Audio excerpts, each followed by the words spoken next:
Welcome, everyone, to my channel. I'm Ben. Today, we step into a chilling rural tragedy.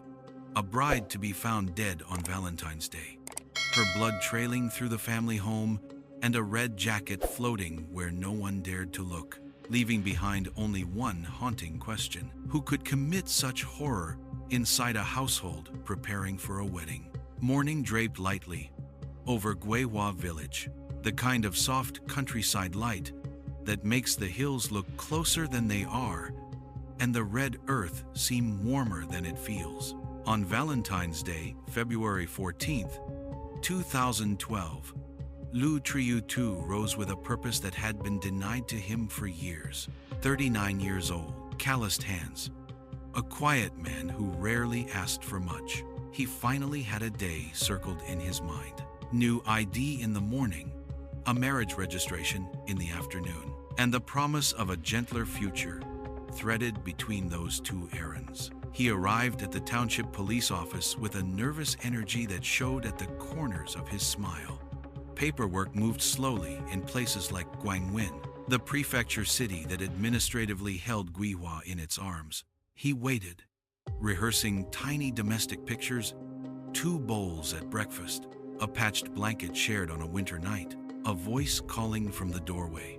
When his name was called, he stepped forward and took the new card, as if it weighed more than it did.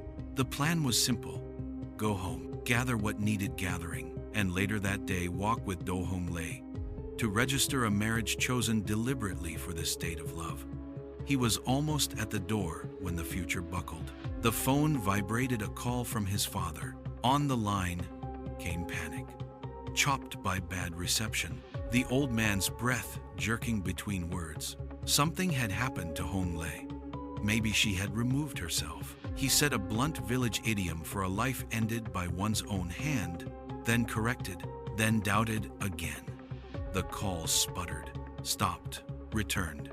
Questions collided in Triu-tu's throat.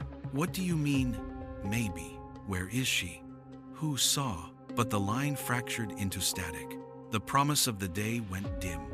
He ran outside and flagged a motorcycle taxi. The ride back shook dust into his mouth and burned his eyes.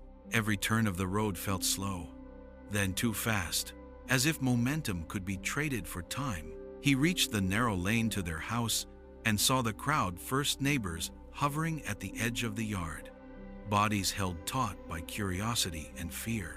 At the gate stood his older brother, Lu Triu-kim, the man who had phoned for help after opening the yard and finding something wrong with the air itself. Blood does not simply lie there. It speaks in color and pattern. On the ground and up the outer wall, scattered flecks, arcs, a film already darkening. On the bamboo fence, a smear where a body had leaned.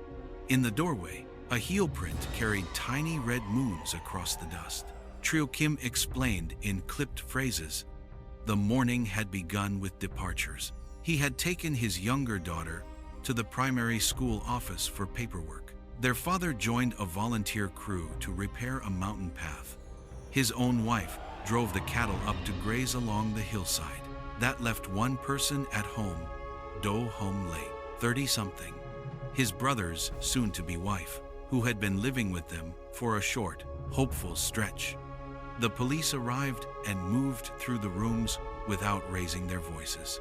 In the kitchen, in the corridor, in the yard, on the bed frame in the room shared by Triu-tu and Hong Lei blood. Not in a single pool, but in signatures of struggle.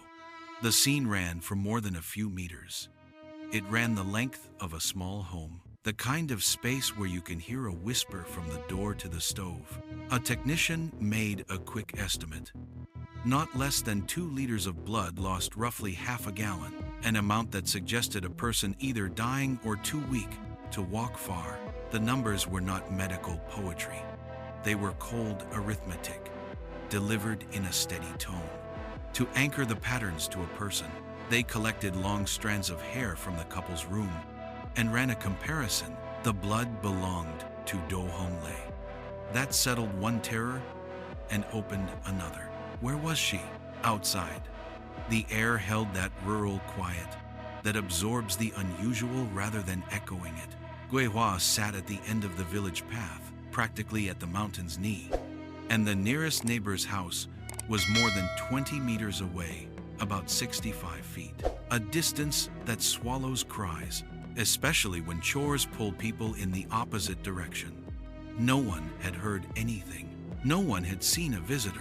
The search widened in a practiced loop. Bedroom to kitchen to yard, perimeter to lane, the chicken run, the steps at the back, the bamboo thickets that blurred sightlines behind the house. Blood told the route better than footprints did.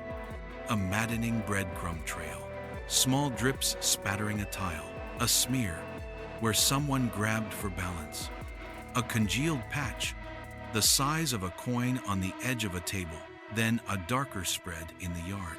At the bamboo fence behind the chicken coop, a heavy streak suggested a body had rested there, or been forced to rest there before being dragged. The drag marks drew toward the back steps, and there on the concrete treads lay thin rivulets that had dried in thread-like lines, as if a face had lingered sideways for a breath or two. Then, suddenly, the trail stopped. Investigators paused at the thicket, where sightlines ended. No tire prints, no gouged earth, no overturned soil to suggest a hasty burial. For a moment, the silence felt almost deliberate. Only then did someone turn toward the old-style latrine, the kind still common in remote villages. A pit with a simple cover, an open cesspool, whose stench is its own perimeter. The cover was pulled aside. A red down jacket floated near the surface like a terrible flower. They brought tools and care that could not be rushed. A rescuer descended, and with a patience that felt both cruel and necessary, they lifted what the jacket concealed. When the body finally came up, the day stuttered, allowing reality to settle piece by piece. It was Do Hong Lei. News moved through the village in waves. There had been no murder here for decades. This was the sort of place where theft meant borrowed tools, not returned for a week. Some whispered robbery, though nothing obvious was missing. Others leaned toward vengeance, the brutality of blows, and the desecration of tossing someone into a waste pit did not look like chance or panic. It looked like anger given a weapon, and then given a hiding place. Inside the house, the scene spoke of improvisation rather than planning. Investigators collected multiple sticks of firewood, each stained, different shapes, different lengths, as if a killer had picked up whatever lay close at hand, then discarded it, then seized another, then another. That detail mattered. People who prepare to kill often bring what they need. People who lose control use what the room gives them. Somewhere in that difference lay motive and relationship. They began to fold the social map. Lu Chutu was a man whom life had made patient. In villages like Gihua, eligible women left for towns with better prospects.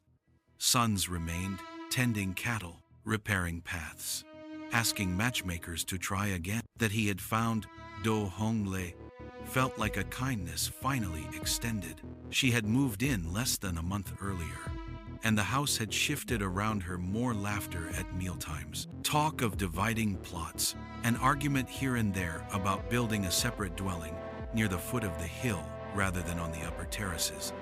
These are not small arguments in the countryside. Land is both livelihood and hierarchy, a measure of whose voice carries at dinner. But then there is the morning itself, which narrows the field like a noose. The father was away, confirmed by villagers repairing the mountain path. Lu Triyu Kim was traced from school to shop to home by teachers, shopkeepers, and the route he rode with his daughter. Lu Chiotu left at around 8 in the morning on a motorcycle taxi, helped push a broken bike to a repair stall near the town, stopped to buy a new shirt for Hong Lei Valentine's Day as an excuse for tenderness, and reached the police office close to 10. Security cameras and market cameras placed him where he said he was. If the murder happened after the house emptied, and the patterns of blood suggested it did, then the window for an outsider's arrival was real. But the path by which they would come and go was painfully narrow. The police gathered these facts without theatrics. They treated the yard as a clock. Here, the first blows. There, the scramble. Beyond the fence, the collapse. At the steps, the pause. And finally, the pit. And underneath that clock ran a smaller, crueler measure. A woman's life reduced to liters and meters. To a trajectory that ends not in a hospital, but in a place designed to carry filth away. The choice of that place was not random. It was an attempt to bury a person in shame, to drown a name where people would refuse to look too closely. In the hours that followed, the house felt as if it had been emptied of air. Neighbors drifted from speculation to silence. Someone covered the bed frame with a cloth. Someone else scrubbed at a stain until it whitened under the brush, only to realize what could not be erased from the cracks. And in the center of it all stood Lu Triu Thu, the man who had set out to collect a document and return to a future, now holding a card that looked like mockery in his palm. Nothing about this was accidental. It was intimate. It was angry. And it began not with a stranger's footsteps, but with the 1,000 quiet biases and bargains that bind a family together until they twist. The room explained itself before anyone spoke. A chair on its side, a table knocked askew, blood traveling in commas and crescents across the doorframe. On the cabinet's surface, a small pooled circle the size of a coin sat dark and stubborn. On the floor, scattered drips sketched the stuttering path of someone trying to stand and failing. Nothing looked rummaged. Everything looked fought over. Taken together, the scene said what no witness had. Do Hong Lei had been attacked here, overpowered by someone who did not need to search for valuables, because rage was the only prize worth taking. From those signs, the first profile came fast and wrong. The sheer force implied a strong adult, likely a man, somewhere between 20 and 40, an inference investigators sometimes make when the blood loss is heavy and the struggle spans a room's length. The calculation had no romance in it. A spread of impact spatter in the bedroom, transfer stains along the corridor, and then that thread of droplets into the yard. A technician, measuring with nothing more than experience and the eye, estimated not less than 2 liters, spilled roughly half a U.S. gallon, and concluded what everyone feared. The victim could not have walked far on her own. The timeline narrowed like a vice. The last family member to leave the house that morning was Lu Tuyo Kim, who had taken his younger daughter to the primary school to handle enrollment paperwork. Investigators pegged the assault window to after 8 in the morning, when the homestead stood empty except for Hong Lei. If there were screams, the hill ate them. Guihua village sits in a pocket at the end of the lane, its back pressed to the mountainside. The nearest neighbor is more than 20 meters away, about 65 feet, a distance that turns emergency into rumor. The patrol canvassed doors anyway. Heads shook. No one had heard a thing, so the house itself had to testify. Investigators treated the bedroom as origin. There, the first blows. There, the toppled furniture. There, the shift from panic to flight. Hong Lei ran. The blood drops across the corridor were neat at first, then wild. Out in the yard, the pattern thickened and smeared, a sign of knees or palms hitting ground. When she reached the chicken coop behind the house, her body left a heavy, sliding mark along the bamboo fence, a place where someone too lightheaded to stand tried to borrow strength from a wall that could not give it. From that point, a drag trace led toward the back steps, then up the concrete treads, where thin runnels dried in threads, as if a face had rested sideways against the edge, long enough for gravity to etch a line. Then, at the bamboo thickets that blot out any sightline from the outside path, the trail ended abruptly, Two possibilities. Either a vehicle waited beyond the screen of green, or the body had been hidden very near. No tire tracks cut the dirt. No soil looked freshly turned. This was the part of rural life that outsiders rarely know.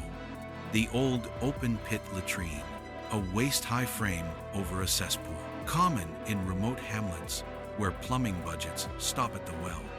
The cover moved, the breathless reek rose, and what floated up from the dark was a shock of color, a red down jacket, blooming in filth like a flower that should not exist. A responder went down with a rope and care, and when the body surfaced, the quiet at the edge of the crowd broke into a sound that was not quite a cry. It was Do Hom Lay. News rippled through Guihua like wind over terraces. Some muttered robbery. Others scoffed. Nothing of value was gone, and the house did not bear the clumsy signatures of thieves. The violence looked personal. The disposal looked punitive. In many places, throwing a body into human waste is meant to do more than hide it. It is meant to stain the memory, to make the living hesitate before speaking the dead woman's name. In that grim calculus, shame becomes a second weapon. Inside, the technicians counted firewood sticks, not one, but several, each carrying its own map of blood. That detail mattered. A killer who brings a weapon arrives with intention. A killer who uses what the room offers arrives with appetite and loses control.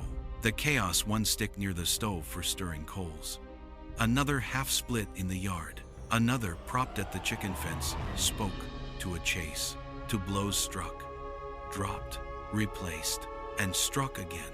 It spoke to someone who knew the layout well enough to reach for exactly what lay within arm's length. And yet, in that first rush of assumptions, the target's silhouette wearing a man's outline began to fade. The facts tightened around the family routine. The father was verifiably on the mountain roadwork crew. The older brother's mourning was stitched to the minute by a teacher and a shopkeeper. Trio Tu himself, the fiancé, traced on cameras from market to police office, with a tender detour to buy a new red shirt as a Valentine's token. The house had been emptied by chores, not by design. And the killer, if that person did not come from afar, had watched the house long enough to know when it would be alone. The autopsy's early notes were clinical and devastating. Blunt force trauma to the scalp, lacerations deep enough to reveal bone, and, in the lungs and stomach, contaminated fluid from the pit. That last finding said what no one wanted to hear. She was still alive when she went under. Death had come by drowning in waste. Between the blows and the disposal, there was time for decision. Between decision and act, there was intention sharpened by hatred. By late afternoon, the case wore two faces. The first was procedural. Eliminate robbery. Anchor the assault window to the morning. Map the blood into a route. And log every alibi. The second face, the one that opponents of intuition call speculative, stared at the house as a closed ecosystem, resentments, loyalties, the quiet politics of land. In villages like this, land is not only food, it is hierarchy, a plan to split plots differently, to build a new dwelling near the foot of the hill rather than up on the terraces, can unmake decades of unspoken agreements. The story of a woman who had moved in fewer than 20 days earlier and quickly become the center of debate about who lives where and who inherits what. That is not the kind of story outsiders hear, but it is the kind that turns a home into a fuse. What remained in that first phase were simple facts spoken in a calm voice, and the weight they carried when laid side by side, a room that showed no theft and every sign of a fight. A trail that ended at a pit no one wants to approach. Multiple makeshift weapons drawn from the life of the house itself. No witness, no scream, but a perfectly timed opportunity when the property stood empty. All of it pointed away from random malice and toward something intimate, born of proximity and pressure.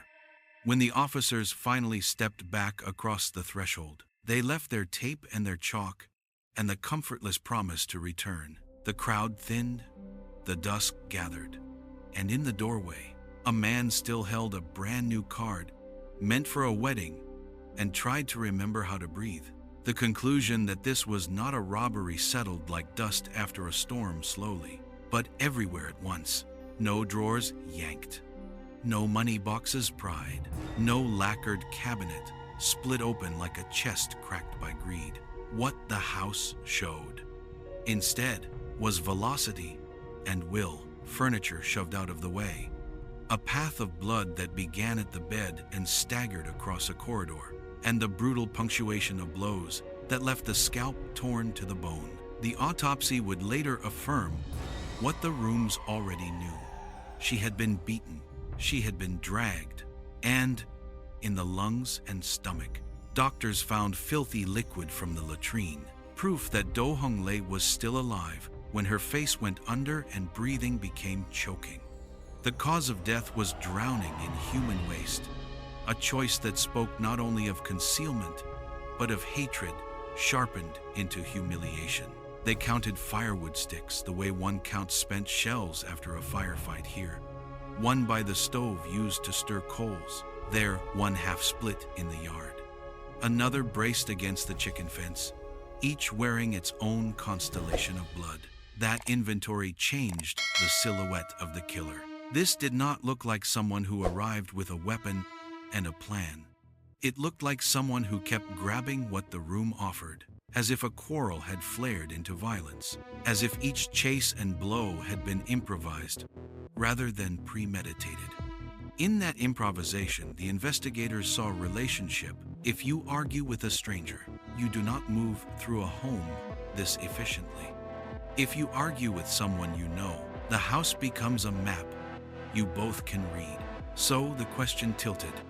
If not theft, then who came into the Liu household that morning? And did that person know Hong Lei? The answer would not be found in footprints at the edge of the yard. It would have to be pulled from the life she had before she walked into Guihua and into this family's orbit. Her world outside the village began in Tri Yu Thien, a district of Quang Nguyen that wore its poverty plainly. The kind of place where crops dictate calendars and quarrels are carried in the body like stones. She had been a farmer's daughter, then a wife, then a mother. The marriage curdled, the man gambled, did not work, and let the house's thin margins fray to threads. They split 2 years before the murder. Not cleanly, but through filings and withdrawals, a paperwork tug-of-war that left bruises of its own. When it was done, she left the 16-year-old son with his father and went to find work elsewhere. The decision angered the man she had divorced. He told neighbors she was selfish, that she cared for herself before her child. He called, he asked to try again, and she said no. When he learned she would marry another man, the resentment sharpened. On paper, this made him a suspect with motive and proximity. In a story like this, the ex-husband is the old shadow that investigators are required to stand under. But shadows must match shapes. He worked at a construction site on the edges of Quang Nguyen, 15 kilometers from Guihua, a distance that sounds longer than it is and shorter than it feels, about 9.5 miles that a motorcycle could cover in half an hour if the road were clear. On the morning of the murder, foreman and co-workers saw him on site, tools in hand, piece by piece. The alibi held. You can lie about love. It is much harder to lie about a foreman who signs your time card and a crew that watches you lift rebar in the heat. They scratched his name from the list. Still, the past did not end with a divorce. Between that ending and the beginning, with Liu Triu, there were 3 boyfriends. None parted gently. Not amicable was the polite phrase. Angry was the honest one. Each received the same attention. Each carried, in theory, the capacity to follow a woman into a quiet village and ask for one more conversation that would dissolve into force. The first man was easy to timestamp. That morning, he stood in the city square with fruit and flowers, rehearsing a proposal to a new girlfriend, while a friend filmed the surprise. There were witnesses. There was video. There were the kind of happy shouts that echo off buildings and press a date into memory so firmly that you cannot move it even if you try. He could not have been in two places at once. The second man answered to a factory clock. Those places eat mornings and afternoons in equal measure. And on the day that mattered, his name winked green on an attendance screen as he badged in and out. The system is indifferent to romance. It recorded him there. The third was on a tour in Beijing, the kind of group trip where photos tumble onto social media in real time. In travel, witnesses multiply whether you want them to or not. A bus full of people becomes an accidental jury. He, too, was woven into a day that simply did not fit the village's timeline. They fell away, one by one, men who had loved or hated her, but who could not possibly have set foot on that yard when the house stood empty. With the outside ring thinning, the investigators returned to the center, to the quiet geometry of family. They drew the chart that everyone in Guihua could sketch by heart. Liu, Mok, Bang, the father, gray and worn, lungs that wheezed in winter. Lu Triu Kim, the elder son. Lu Triu Tu, the younger, the man who had finally found someone to share a roof. And Li Than Hoa, the elder son's wife, who had played matchmaker for Hong Lei and brought her into the house with a smile people described as genuine. On paper, it still looked perverse to point inward. Why would the person who introduced the bride to be also destroy her? But paper is not where resentment lives. Before the focus cleaved fully to the household, the forensics team read the little injuries that never make headlines. On Li Than Hoa's hands lay scratches curved in arcs that matched fingernails, the kind that tell you a fight was equal parts strike and grasp. She told the police she had been dragged by a cow that morning while grazing on the hillside, had fallen into brush, had scraped her skin on thorns. In the countryside, that excuse fits 1,000 days. It did not fit this one. Doctors looked closer. The wounds curved in ways thorns do not. They sat where an opponent's hands would land. On the palm, 4 tiny punctures suggested splinters from rough firewood, exactly the kind scattered, blood-marked, through the rooms and yard. If the killer had not come with a weapon, if the killer had used sticks, grabbed on the run, then a palm could tell a story, a mouth would not. Evidence respects no one's self-image. Up on the slope, in a thicket, about 500 meters from the Liu home, roughly a third of a mile, searchers found a white sweater thrown into a woven carrier and left among the brush. Blood stained the fabric.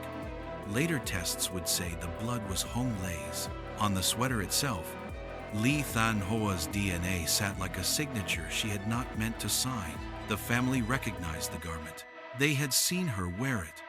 With that discovery, rumor hardened into suspicion, sturdy enough to bear weight. But before anyone could say the word arrest with confidence, the detectives stepped back to the beginning, to motive, to the way small things widen into canyons. Land was the fulcrum. In cities, people measure closeness by minutes. Here, they measure it by meters of soil and who is allowed to plant where. Do Hong Lei wanted a fair split, not of harvested grain, but of footing ground, on which to build a separate dwelling near the foot of the hill, rather than up on the terraces that the elder branch of the family had long claimed. The elder daughter-in-law, Li Than Hoa, held to the older bargain. The first son's household had been promised the major share years before, a substitute for a bride price they could not pay. To unravel that now, after she had given the family more than a decade, after she had raised a child under that roof, felt like more than a change of plan. It felt like being erased. It is not always the large betrayals that set a match to dry grass. Often it is the small arithmetic of daily life, who is deferred to at dinner, whose request becomes a command, who must yield when a new voice asks to be heard. In that arithmetic, the newcomer's advantage, backed by a father eager to see a late marriage happen, became a proof Li Tanhua read as condemnation. Grievance is quiet like that, a tide that pulls at ankles until the ground gives way. When both women were alone, a conversation could tilt easily from policy to insult. When the first blow fell, it did not fall from nowhere. It fell from weeks of being asked to make room in a life that already felt too narrow. By the time the officers put these pieces on the table: autopsy, blood map, improvised weapons, the ruled-out men of the past, the distances that become durations, the scratches that curve like fingernails, they had a story whose center lay inside the Liu household. They did not yet have a confession, but they had momentum, and they had the kind of grief that does not raise its voice. A man holding a brand new identification card, with a wedding afternoon printed in his mind, standing in a doorway that no longer belonged to a future. And out beyond the doorway, in the village that had gone decades without a murder, rumor gave way to fear, then to something harsher, the understanding that the people most capable of ruining you are the ones who know exactly where you keep the firewood. By midday, the investigation moved like a careful hand sweeping crumbs from a table. Small motions, deliberate, leaving nothing that did not belong. First to go were the outsiders with obvious motives. 3 former boyfriends of Do Hong Lei were checked one by one, and each alibi was not only present, it was public. The first man stood in a city square that morning with fruit and flowers, practicing a proposal to a new girlfriend, while friends recorded every nervous smile. Witnesses laughed. The camera time-stamped the location, and the day fixed itself in proof that could not be bent to fit a murder in a distant village. The second clocked a full shift at a factory where attendance systems do not care about heartbreak. He badged in and out, and the machine said so. The third was touring Beijing with a group, the kind of trip where photographs bloom across social media as they are taken. A bus full of fellow travelers became an accidental jury, and their posts made him incompatible with the village's timeline, piece by piece. The X's fell away until there were none left to suspect. With that ring cleared, detectives asked a different question. If no one attacked Hong Lei over her past, could someone have attacked her because of him? Because of Lu Triu Tu, a revenge meant for the fiancé, delivered to the bride-to-be. They sifted through Triu Tu's personal history, expecting jagged edges. Instead, they found endings that were ordinary and, crucially, far away. Former girlfriends who had moved on, married men with better prospects, built steady lives, and were nowhere near Guihua on the morning that mattered. The hypothesis folded, so the circle tightened to the place no one wants to look inside the family. On paper, the Liu household was simple enough to draw. The father, Liu Mokbang, elder son Liu Trio Kim, and his wife Li Tanhua, and the younger son Liu Trio Tu, who at 39 had finally come to the edge of marriage. In villages like this, kinship is not just proximity, it is obligation, inheritance, the arithmetic of who yields to whom at the dinner table. That arithmetic was about to matter. They began with the father, because respect does not preclude rigor. Liu Mokbang was in his early 60s, 63, the neighbors said, with lungs that whistled in winter, and a life bent by farm work. On the morning of February 14th, he was not at home. He was up on the mountain path with villagers, repairing the road. Too many eyes placed him there for the story to be a lie. Age, illness, and distance removed him from the circle of suspicion. Next came the elder brother, Liu Triu Kim, the man who had called the police. Could a reporter of the crime be its author? It is a fair question. and it has ugly precedents. But his morning unraveled into verifiable stops. He had taken his younger daughter to the primary school to complete enrollment paperwork. Around 10:30, he headed back, detouring at a small shop to buy notebooks and pens, then reached home to find the yard red-marked and wrong. Teachers remembered the visit. The shopkeeper remembered the purchase. Timings matched. He was crossed off. That left two figures at the center of a shrinking diagram: the groom, Lu Chiu-tu, and his sister-in-law, Li Tan-hoa, the very woman who had introduced Hong Lei to the family. On its face, suspecting a matchmaker of murder sounds perverse, yet resentment rarely grows on faces. Neighbors fed the police the kind of overheard fragments that are too sharp to ignore. Hong Lei scolding Chiu-tu for being poor, calling him useless, his voice low, promising to earn more, pleading for her not to leave. Domestic words cut along private seams. If humiliation curdled into violence, who in the house carried it? At this point, the case held two tensions at once. The man's silhouette, born of the brutality at the scene, still floated at the edge of perception. And yet the alibis for the men in this family were hardening into steel. Chiu-tu himself would have to be tested against cameras and clocks.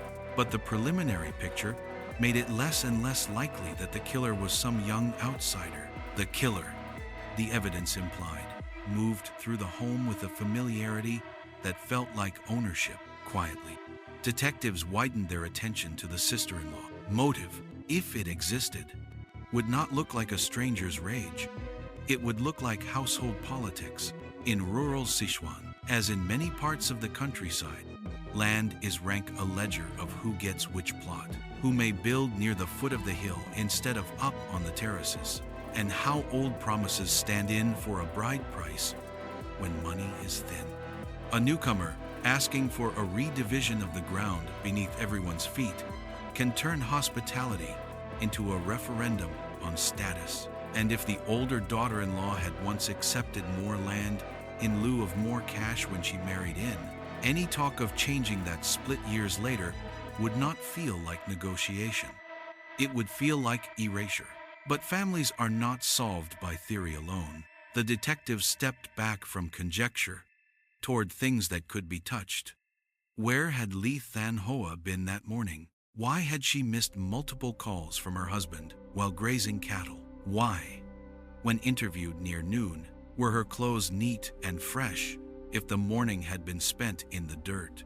She explained the scrapes on her face and hands as the work of a stubborn cow and thorny brush. In the countryside, it is the kind of explanation that works on 100 ordinary days. This, the police felt, was not an ordinary day. Forensically, two details began to matter. First, the shape of the scratches, curving arcs that looked less like bramble and more like fingernails. Second, the palms of her hands, 4 tiny punctures that looked very much like splinters from rough-cut firewood, the same kind of sticks collected from the kitchen, the yard, and the chicken fence, each stained with the victim's blood. A person who grabs such wood in a struggle will carry its teeth in the skin. A person who tells a lie about brambles will not. The science did not accuse her by name, but it stopped believing her story. The case, now, was breathing through 2 lungs: opportunity and resentment. The former was clear. The house was empty after 8 in the morning. The nearest neighbor sat more than 20 meters away, about 65 feet beyond earshot, if the wind asked the hills to keep a secret. The latter, the resentment, was the glue that made the map stick together. A new bride-to-be. Fewer than 20 days under the roof. Already at the center of decisions about who gets which ground. Taken together, those lungs began to form a voice. It did not yet speak a confession, but it was starting to say a name. In the next movement, detectives would chase the last hard alibi left to test Chiu-tu's route through town, from the broken motorcycle to the market and the police office, and then follow the splintered trail back to the hillside above the Lu home. where a white sweater waited in a woven carrier, like a message from someone who thought the brush could keep a secret. For now, the village could only hold its breath and watch the circle close. At first glance, Lu Triotu looked like the easiest person to blame. A man of 39, mocked by a fiancé for being poor. Pride can curdle into fury, and fury can become something you cannot take back. Some neighbors even noticed how composed he seemed. Too composed for a man who claimed to have panicked when his father phoned him with the worst news a groom-to-be can hear. He answered police questions calmly, sometimes with the ghost of a smile. Suspicion is hungry for mismatched emotions. It feeds well on a steady voice. The investigators did what good investigators always do. When feelings start to point like compasses, they checked the clock. The day began. For Triotu, at about 8 in the morning, when he caught a motorcycle taxi toward town. Near the outskirts, the driver, an acquaintance from Guihua village, broke down. Courtesy and embarrassment tangled. Triotu helped push the bike to the nearest repair stall, reaching it at around 20 minutes past 8. From there, he hired another motorcycle, swung by the market to buy a new shirt in red, a small Valentine's token for Do Hong Lei, and continued to the police office to collect his new identification card. Arriving close to 10, he waited, took the card at about 10:30, and stepped outside. That was when his father's call landed like a blow. He immediately found another ride and rushed home, reaching the village a little after 11. Each stretch a lane, a market aisle, an office doorway was caught by cameras that do not care who looks guilty or who looks sad. The timestamps sang in unison. He could not have slipped back to Guihua, committed a murder, and returned to town without the cameras noticing. His alibi held. The police struck his name from the list. If not the groom, then who? The circle tightened toward the person the heart refuses to name, Li Tanho, the elder brother's wife, the very woman who had brought Hong Lei into the family with a matchmaker's smile. On paper, that choice of suspect still looked perverse. Why would the introducer become the destroyer? But paper cannot hear a phone fail to ring. The telecommunication records said Lu Triu Kim had called his wife several times that morning while taking their younger daughter to the primary school for enrollment paperwork. Every call became a missed call. No answer, no call back. Questioned near midday, Li Thanhua offered a rural explanation that would fit on 100 harmless days. She had left the phone on a flat rock along the hillside, forgotten it while driving the cattle higher to graze, and only remembered it when coming down near noon. The officers nodded until the details misbehaved. For a family as cash-thin as the Lu, a mobile phone is not just an object. It is a tool paid for in hours of labor. People do not forget their tools for half a day. And when Li Thanhoa appeared to speak with the police, her clothes were fresh and tidy. Odd for someone who, by her own account, had spent the morning on the slope with mud and animal temper. She explained that she had changed because the cow, mean as neighbors often said it could be, had dragged her into brush and dirtied what she wore. The scrapes on her face and hands, she added, came from thorns when she fell. In the countryside, this is plausible enough to pass until the day isn't ordinary anymore. Forensics asked to look closer. Scratches tell stories. Bramble scratches draw straight or jagged. Fingernails in the urgency of a fight. Carve curved arcs on Li Thanho's skin. Doctors found the arcs semi-moons that matched the radius of human nails. In the palms, they found 4 tiny punctures, like splinters pressed in by rough-cut firewood, inside the Lu home and yard. The technicians had collected multiple sticks of firewood, bearing the victim's blood. A person who grasps such wood in a struggle carries its teeth afterward. A person pushed into thorns carries a different map. Science did not shout. but it stopped believing her. One more disappointment waited in the body itself. Even if Homley had clawed her attacker, there would be no retrieving the attacker's DNA from under her nails. The hours her body spent submerged in the open cesspit, a common rural latrine in remote hamlets, had washed and degraded what might have been there.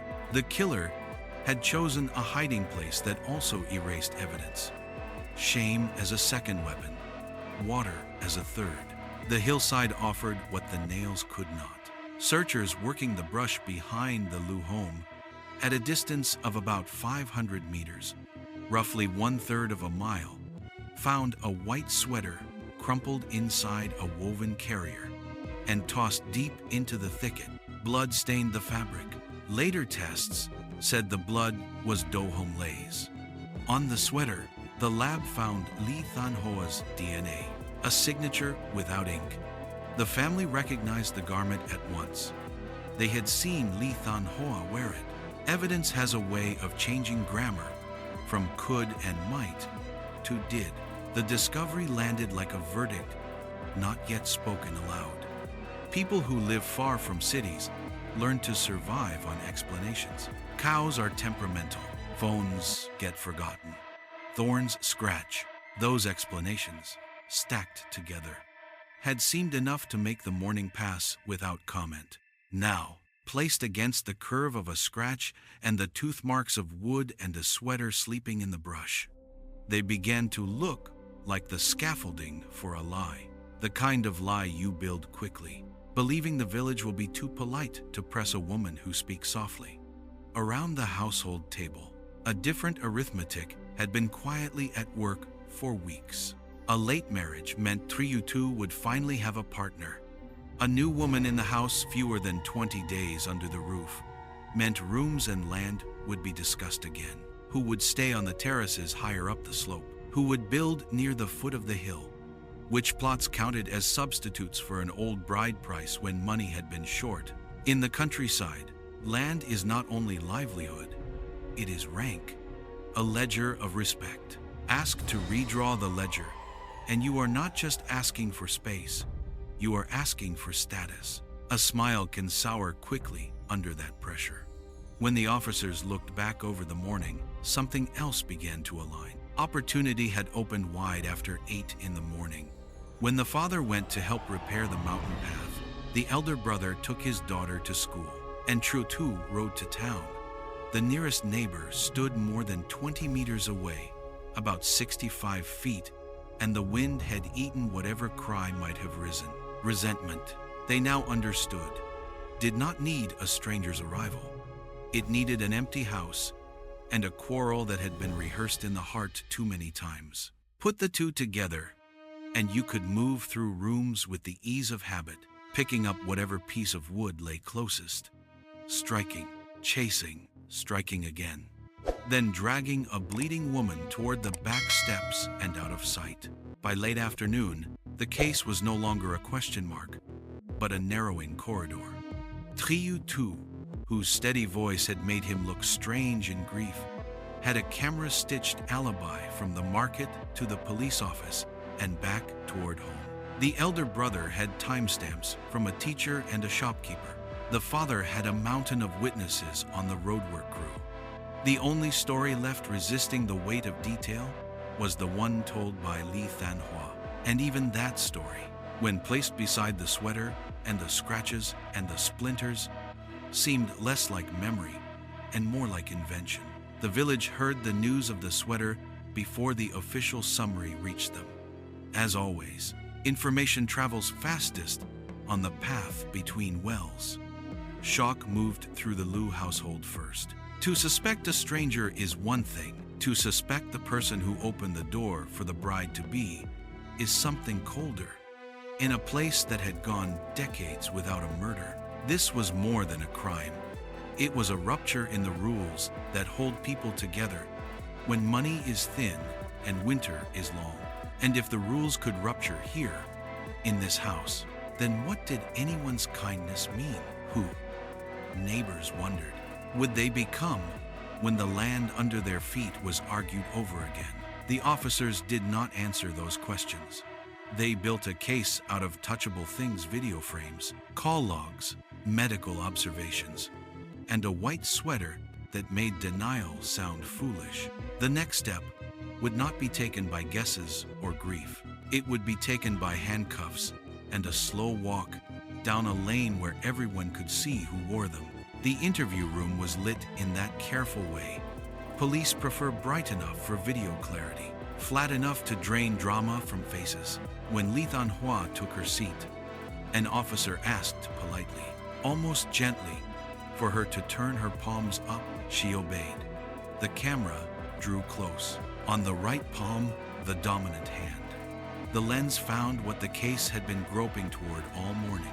4 tiny punctures, 3 clustered in the center, 1 edging toward the index finger. The kind of marks rough firewood leaves when splinters bite deep and stay. A forensic doctor murmured the plain language of experience. Split logs are not smooth. Their torn edges carry teeth. You grasp them hard in a struggle, and the wood leaves a signature. Paired with the curved nail scratches on her hands and face lines that looked nothing like bramble, those punctures stopped being a curiosity and became an argument the body was making against its owner. Li Thanhua watched the screen as if it did not belong to her. When the tape paused, her resistance did, too. She confessed. Her first words were not about the morning of the murder, but about a mistake hers, she said, and she wanted it on record. She had been the one to bring Do Honglei into the Lu household. It had happened in the slack season after harvest, during a mild winter afternoon in Kwangwin, when she finished a shift, waiting tables, and drifted to the city square to rest her feet. Another woman sat beside her. Strangers' small talk turned friendly talk. Numbers were traded. Within days, the new friend, Do Honglei, spoke of a divorce, of living alone, of wanting to begin again. A thought opened in Thanhua's mind, the way paths open when you crest a hill. Her husband's younger brother, Liu Tiutu, was 39 and still unmarried. What if? She sent him Honglei's number and told him to call. The match was hers. The romance quickened. Within weeks, Triyu Thu brought Honglei home for the Lunar New Year, on the 25th day of the last lunar month, a date families use to gather and soften old edges. The Lu house brightened instantly. The father praised the newcomer's filial politeness. Meals ran longer. Plans widened to include a wedding. From the doorway, Thanhua smiled. Inside her chest, something tight began to twist. To understand the twist, you have to read the village ledger the way villagers do. 12 years earlier, when Lu Tiuqi married Li Thanhua, the household had been poor. Instead of a proper bride price, the family promised the elder son the larger share of land and the right to the main house. That promise is not ink, it is memory, binding a family together. For a dozen years, she had lived under it, worked under it, raised a child under it. Then came Do Honglei, less than 3 weeks into the home, and she said what seemed fair to her, split everything equally, 1/2 to each couple. Worse for Thanhua, Honglei wanted not far terraces for grain, but the house ground at the foot of the hill, the address that means status in a place where addresses are measured in meters of slope. When the older bargain surfaced, Honglei mocked Triyu Thu, called him poor, weak, a man with nothing to bring into marriage but promises. If the land did not change, she said, the wedding would not happen. Pressure bends elders. The father, facing the possibility that his younger son would age past marriage, yielded. The family would reallocate. More of the residential plot at the foot of the hill would go to Triyu Thu and his future wife. Out loud, Thanhua said, little daughters-in-law in places like Guihua village do not set the rules of inheritance. But inside, she felt the floor slide. To grant the newcomer what had once been her compensation for a missing bride price was to say out loud, that her decade counted less than 3 weeks of someone else's charm.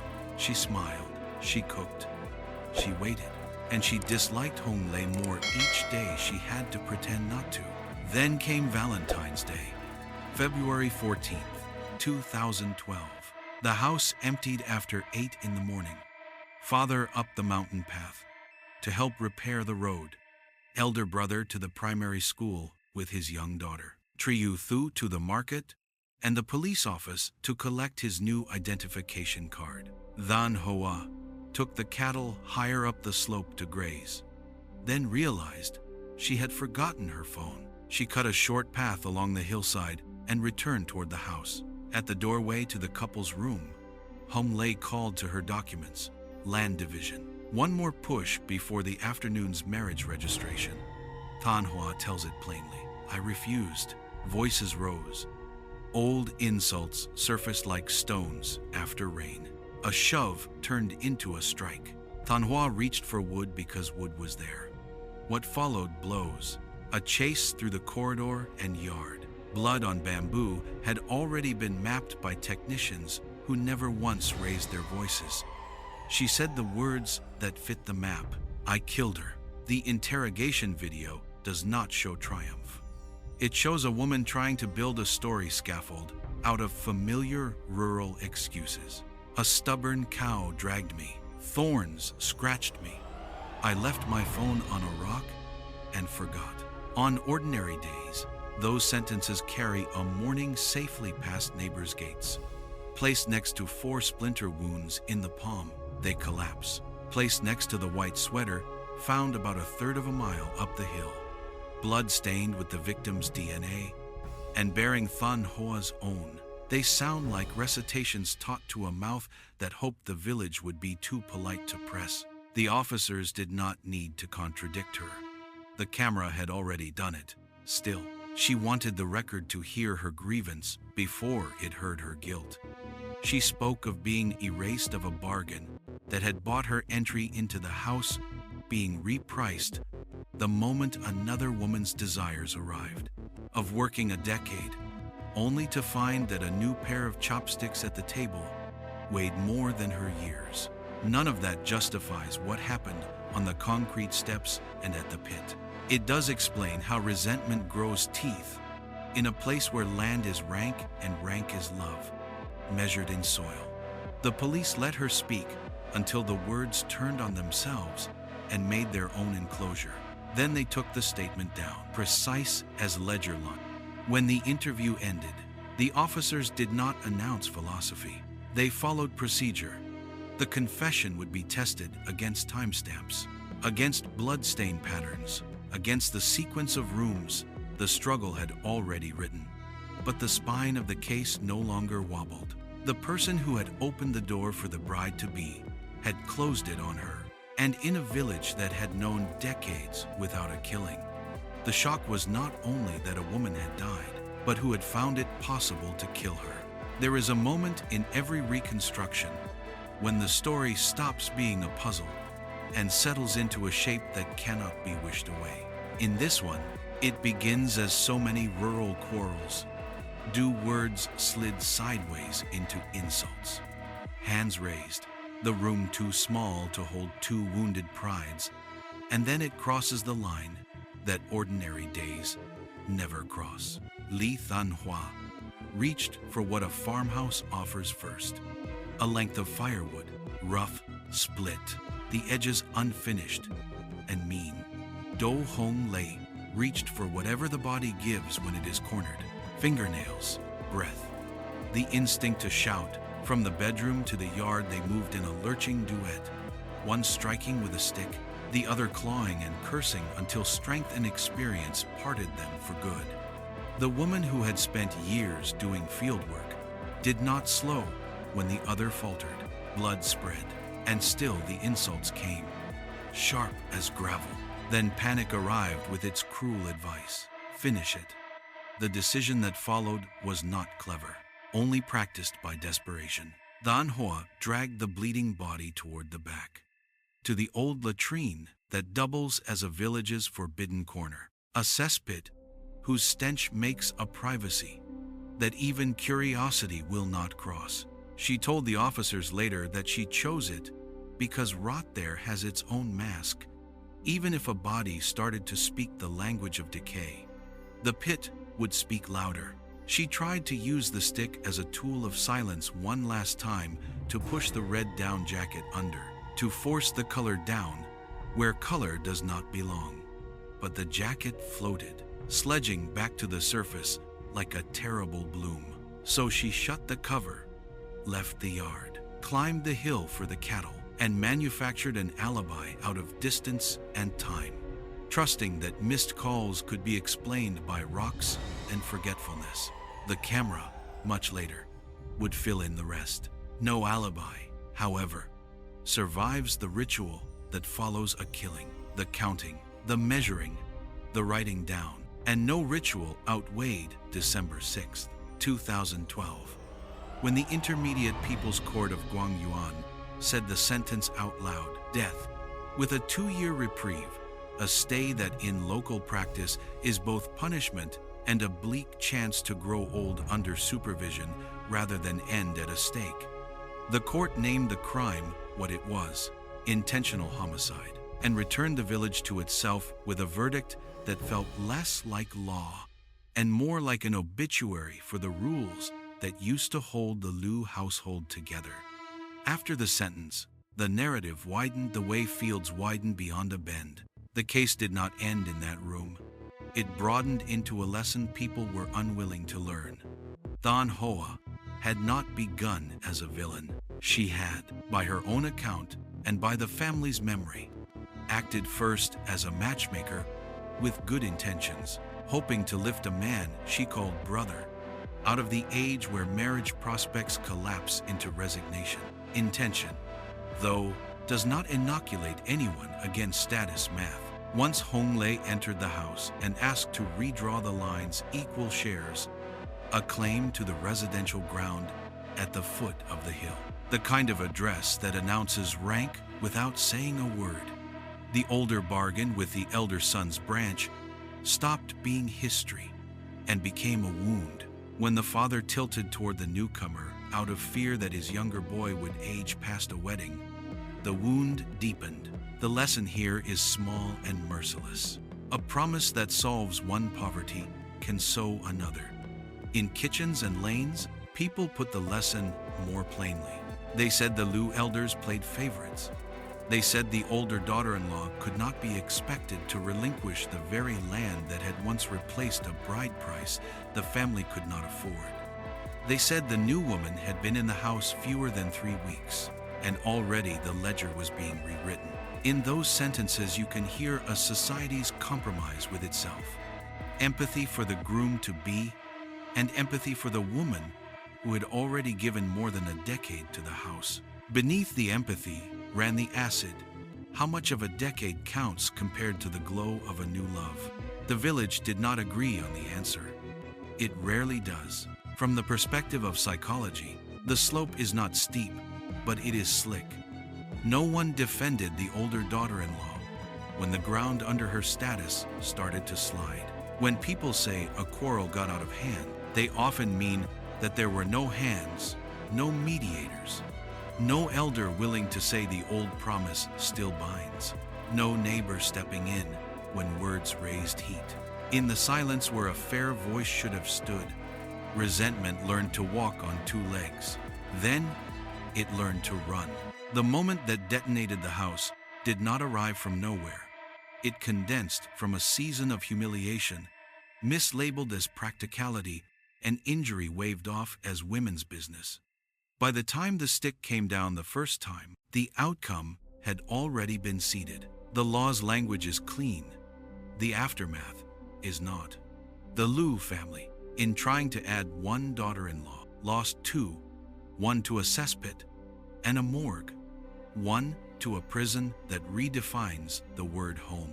In a village that had gone decades without murder, gossip first grew like mold and then burned away, leaving a quiet that embarrassed everyone who had once nodded along to the older bargain and then nodded along to its undoing. People who had repeated the phrase, "It is only fair," learned how quickly fairness can be shaped like a blade. The father kept walking the mountain path he had helped repair, but the road below his house felt different. It led past the pit and would always lead past the pit. Even the objects refused to play their old roles. A red jacket, meant to warm a woman through a winter on high ground, became the most visible witness against the person who tried to erase her. A length of firewood, meant to cook meals, became a voice the body carried, even after the mouth could not. The open pit latrine, meant to carry filth away, returned a name to the surface. The trial reduced these things to exhibits, and the verdict assigned them numbers. But the village's memory does not speak in numbers. It remembers colors, and the way bamboo looks when painted with something it should never touch, and the way a doorframe still shows scratches after someone has scrubbed it clean. And it remembers, too, how quickly a house can become a referendum on who belongs and on what terms. In cities, status prints itself on paper titles, salaries, lease agreements. In places like Guewa, it prints itself on soil. When that ink is smudged, the hand that reaches to correct it can do harm without realizing how far it has traveled. Call it control, call it fear, call it the loneliness of a woman who believed the ledger would always read in her favor and who, on discovering it, would not, chose to read the ledger in blood. None of those names forgive. They only describe. When the sentence was read and the papers shuffled into their folders, the officers walked out into a winter air that smelled like smoke and iron. There was no cheer. Justice, in stories like this, is only the restoration of a boundary that should never have been crossed. It cannot raise the dead. It cannot make a new bride enter the house on the afternoon that was planned. It can only remind a small place that the people most able to ruin you are the ones who share your roof, and that the line between protection and possession is thinner than a splinter that the camera can see and the guilty cannot explain away.